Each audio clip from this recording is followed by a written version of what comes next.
स्फोट करायचे। आमचं सरकार हतबल सारखं त्या ठिकाणी बसलेलं आपण पाहिला। 2008 साली मुंबईमध्ये पाकिस्तानी आतंकवाद्यांनी येऊन बॉम्बस्फोट केले, किड्या मुंग्यासारखे आमचे लोक मारून टाकले। काय केलं आमच्या तेमाच्या सरकारनं? माझा सवाल आहे, काय केलं सरकारनं? तेमाच्या सरकारनं केवळ त्याच वेळी पाकिस्तानचा निषेध केला, मग लोक संतापले तर पाकिस्तानचा तीव्र निषेध केला, मग युनायटेड नेशन मध्ये गेले आणि तिथे भाषण केली। बघा बघा तो पाकिस्तान आमच्या बाजूचा देश, आमच्या देशात घुसतो, आमच्या इथे बॉम्बस्फोट करतो, तुम्ही त्याला रागवा।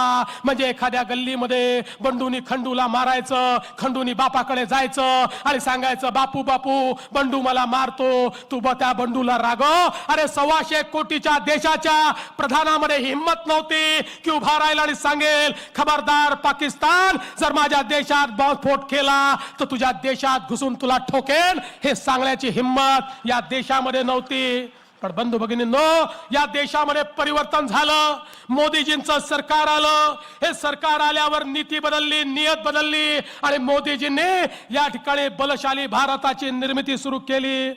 2016 मध्ये उरीमध्ये आमच्या सैनिकांना पाकिस्तानी आतंकवाद्यांनी त्या ठिकाणी शहीद केलं। आमचे सैनिक शहीद झाले, उभ्या देशामध्ये संतापाची लाट तयार झाली। मोदीजींनी आमच्या सेनेला सांगितलं, अरे हा जुना भारत नाही आहे, हा चर्चा करणारा भारत नाही आहे, आमच्या सैनिकांच्या रक्ताचं मोल काय आहे हे यांना समजलं पाहिजे। मी तुम्हाला अधिकार देतो आणि या भारताच्या जाबाज सेनेनं सीमे पलीकडे जाऊन सर्जिकल स्ट्राईक केला आणि आतंकवाद्यांचे अड्डे उद्ध्वस्त करून टाकले, आतंकवादी मारून टाकले। आमची जाबाज सेना परत आली, आमच्या एका सैनिकाला खरचटलं देखील नाही। बंधू भगिनींनो, त्या दिवशी जगाला समजलं भारत काय आहे। यापूर्वी लोक असं म्हणायचे जगाच्या पाठीवर केवळ 2 देश आहे, एक अमेरिका आणि दुसरा इस्रायल। या 2 देशाच्या सैनिकाला कोणी हात जरी लावला तरी हे देश त्या ठिकाणी घुसून मारतात। पण आता या 2 देशाच्या मालिकेत तिसरा देश उभा राहिला, तो देश म्हणजे माझा भारत, माझा हिंदुस्तान। या हिंदुस्तान बद्दल देखील आता लोक बोलतात की याच्यावर हात लावला आता घुसून मारणारा हिंदुस्तान आहे। बंधू भगिनींनो, आमच्या देशाच्या सैन्यामध्ये ही ताकद नेहमीच होती। या देशाचं सैन्य नेहमीच परवानगी मागायचं। या देशामध्ये जेव्हा जेव्हा आक्रमित व्हायचं त्या त्यावेळी आमची सेना म्हणायची आम्हाला परवानगी द्या, परवानगी द्या। पण देशाच्या नेतृत्वात हिम्मत नव्हती। देशाचं नेतृत्व सांगायचं थांबा आम्ही चर्चा करतोय, थांबा आम्ही चर्चा करतोय। अरे यांच्या चर्चा थांबायच्या नाही, इकडे बॉम्बस्फोट थांबायचे नाही। पण बंधू भगिनींनो, मोदींमध्ये हिम्मत होती। मोदींनी सांगितलं चर्चा नहीं अब रण होगा, संघर्ष महाभीषण होगा आणि आमच्या सेनेनं करून दाखवलं, जाऊन त्या ठिकाणी सर्जिकल स्ट्राईक केले। पण हा जो पाकिस्तान देश आहे ना, कुत्र्याच्या शेपटीसारखा वाकडा, या वाकड्या शेपटीनं पुलवामामध्ये पुन्हा आक्रमित केलं। आमच्या CRPFच्या जवानांवर हल्ला केला। 40 पेक्षा जास्त आमचे जवान हे त्या ठिकाणी शहीद झाले। उभ्या देशात संतापाची लाट तयार झाली। मोदीजींनी आमच्या सेनेला बोलवलं, सांगितलं तुम्हाला सगळे अधिकार देतो, तुम्ही ठरवा कधी जायचंय, कुठे जायचंय, किती वाजता जायचंय, कसं जायचंय। पण माझ्या या सैनिकांचं हे जे रक्त सांडलंय, माझ्या जवानांचं जे रक्त सांडलंय, या रक्ताची किंमत काय आहे हे या पाकिस्तानी आतंकवाद्यांना समजलंच पाहिजे। बंधू भगिनींनो, ही भारताची सेना आहे, ही जाबाज सेना आहे, ही थकत नाही, ही झुकत नाही, ही विकत नाही, अशी आमची सेना आहे। आमच्या सेनेनं रात्री 3:30 वाजता बालाकोट मध्ये हवाई हमला केला आणि पाकिस्तानी आतंकवाद्यांना उद्ध्वस्त करून टाकलं। बंधू भगिनींनो, आमच्या सेना प्रमुखांनी ज्यावेळेस सांगितलं होय आम्ही बालाकोट मध्ये त्या ठिकाणी पाकिस्तानी आतंकवाद्यांना उद्ध्वस्त केलाय, अमेरिकेने सांगितलं उद्ध्वस्त झाले, चीनने सांगितलं होय कारवाई झाली, रशियाने सांगितलं कारवाई झाली।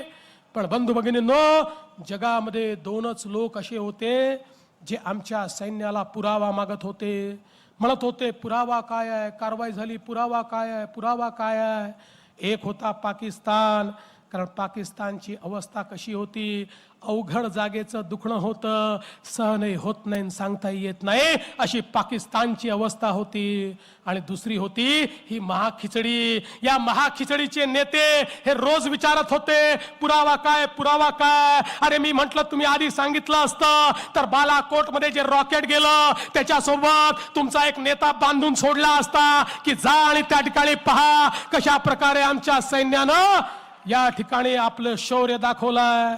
पण बंधू भगिनींनो, एकीकडे आमच्या सैन्याच्या शौर्यावर प्रश्नचिन्ह निर्माण करतात आणि दुसरीकडे तुम्ही यांचे जाहीरनामे बघा.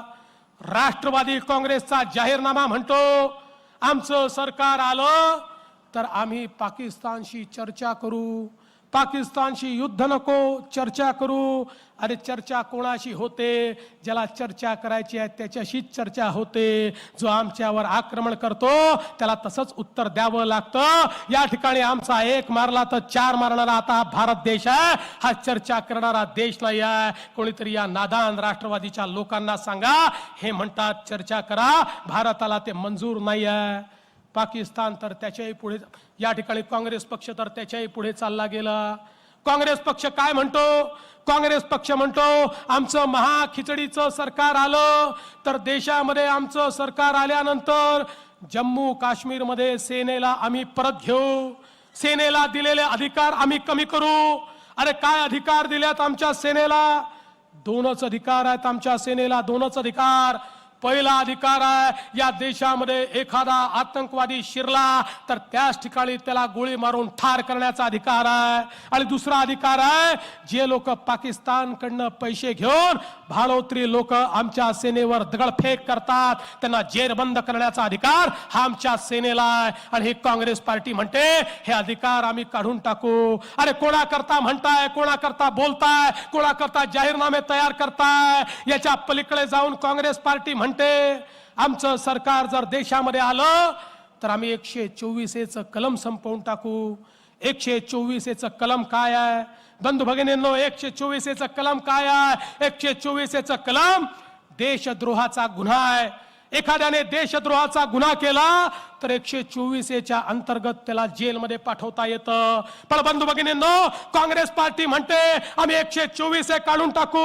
म्हणजे एखाद्या व्यक्तीने या ठिकाणी म्हटलं डॉक्टर बाबासाहेब आंबेडकरांचं संविधान मला मान्य नाही आहे, मी ते जाळून टाकेल, तर आज 124 अंतर्गत 10 वर्ष त्याला जेलमध्ये टाकता येतं. एखाद्यानं जर सांगितलं भारताचा तिरंगा मला मान्य नाही आहे, 124 अंतर्गत त्याला जेलमध्ये टाकता येतं. माओवादी, नक्षलवादी, आतंकवादी यांच्यावर 124 लागतो. आणि काँग्रेस पार्टी म्हणते 124 संपवून टाकू. त्या दिल्लीच्या विद्यापीठामध्ये काही नादान तरुणांनी त्या ठिकाणी नारे दिले, भारत तेरे तुकडे हो गए 50, पाकिस्तान जिंदाबाद. आमच्या पोलिसांनी 124 अंतर्गत त्यांना जेलमध्ये टाकलं. तर काँग्रेसला इतकं दुःख झालं की ते म्हणतात आमचं सरकार आलं तर 124 काढून टाकू. माझा तुम्हाला सवाल आहे, या देशामध्ये जर देशद्रोह गुन्हा होणार नसेल तर मग काय गुन्हा आहे? या देशामध्ये जर देशद्रोहांचं स्वागत होणार असेल तर हा देश कुठे जाणार आहे? ही जर काँग्रेस पार्टी, राष्ट्रवादी काँग्रेस पार्टी अशा प्रकारे देशद्रोहांना मदत करणार असेल तर माझा सवाल तुम्हाला आहे, तुम्ही यांना मतदान करणार आहात का? माझा सवाल तुम्हाला आहे, तुम्ही यांना मतदान करणार आहात का? बंधू भगिनींनो, ही निवडणूक साधी निवडणूक नाही आहे. या निवडणुकीचं मतदान साधं मतदान नाही आहे, हे राष्ट्रीय अस्मितेचं मतदान आहे. अरे एखादा उन्मेष निवडून आला काय आणि नाही आला काय? एखादा देवेंद्र फडणवीस मुख्यमंत्री राहिला काय नाही राहिला काय? हा भारत देश राहिला पाहिजे, हा हिंदुस्थान राहिला पाहिजे. हे मतदान या हिंदुस्थानाकरता एक मत जे मत तुम्ही द्याल, उन्मेष तर दिल्लीला जाईल, पण तुमच्या एका मतानं या राष्ट्रवादी काँग्रेसला करंट लागेल आणि त्या ठिकाणी मोदीजींना अशी पावर मिळेल की एका हातामध्ये संविधान, दुसऱ्या हातामध्ये भारताचा तिरंगा झेंडा घेऊन मोदीजी या देशाला सुजलाम सुफलाम करण्याकरता सुरक्षित देश तयार करण्याकरता, तुमच्या आमच्या विकासाकरता इतक्या वेगानं पुढे जातील की हा देश बदलून जाईल. आणि म्हणून तुम्हाला विनंती करण्याकरता आलो आहे, कमळाचं बटन दाबा, उन्मेषला दिल्लीला पाठवा आणि राष्ट्रवादीचा डिपॉझिट जप्त करा, एवढीच विनंती करतो आणि माझं बोलणं संपवतो. जय हिंद, जय महाराष्ट्र. धन्यवाद साहेब. आपल्या